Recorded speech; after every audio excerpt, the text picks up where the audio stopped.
Les couleurs officielles du Galaxy S26 Ultra sont enfin confirmées.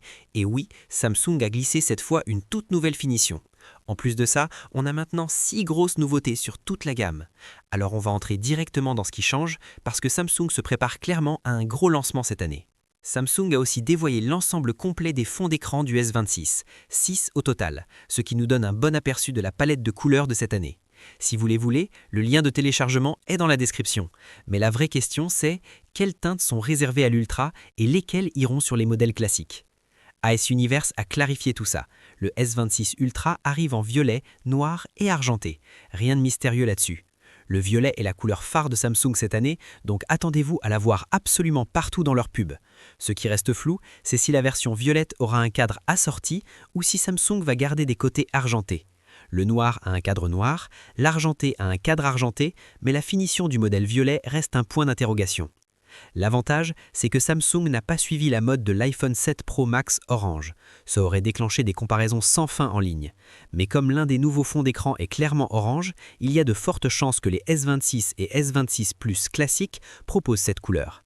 Samsung faisait déjà de l'orange bien avant Apple, mais Internet adore les polémiques. Il y a quelques jours, on a aussi appris que toute la famille S26 allait bénéficier d'une recharge sans fil améliorée. L'Ultra passe de 15 watts à 25 watts, tandis que les modèles de base et plus montent à 20 watts. Samsung ajoute enfin de vrais aimants à l'intérieur des téléphones pour le Qi 2.2. Et maintenant, WinFuture affirme que Samsung va aussi lancer un nouveau chargeur sans fil magnétique de 25 watts pour aller avec. Plus tôt cette année, Samsung a sorti un dock Qi 2 3 en 1 qui plafonnait à 15 watts et pouvait charger une watch et des buds en même temps.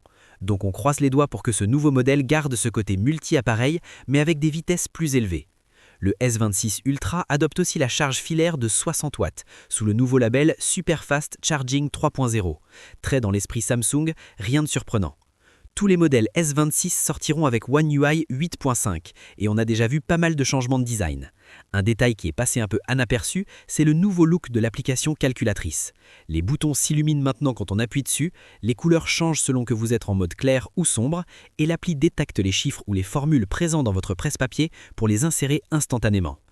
AS Universe a aussi publié un comparatif complet des caractéristiques de toute la gamme S26 et le plus étrange est à quel point le S26 Plus évolue peu.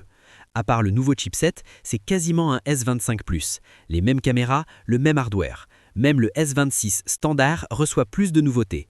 Batterie plus grande, cadre plus fin, écran légèrement plus grand et 256 Go de stockage de base. Et oui, l'amélioration de l'appareil photo annoncée pour les modèles de base et plus n'aura finalement pas lieu. C'est le S26 Ultra qui récupère la majorité des vraies améliorations. Ce n'est pas un saut énorme d'une génération à l'autre, mais au total, on a 12 évolutions solides.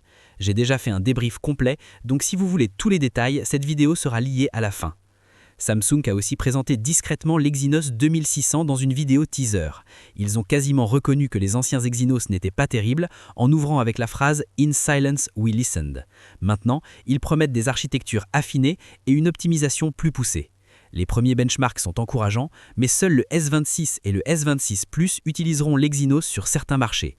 L'Ultra, lui, reste en Snapdragon partout dans le monde. Et petit rappel rapide, la grosse promo de Samsung sur le Z Fold 7 se termine bientôt.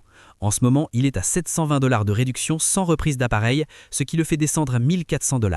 Si vous travaillez dans certains secteurs, le prix peut même tomber à 1140 $. Il y a aussi des offres sur d'autres produits Samsung, donc allez voir le lien si vous voulez en profiter avant la fin de la promo. Si vous voulez voir les 12 changements clés du S26 Ultra par rapport au S25 Ultra, le débrief complet vous attend juste ici.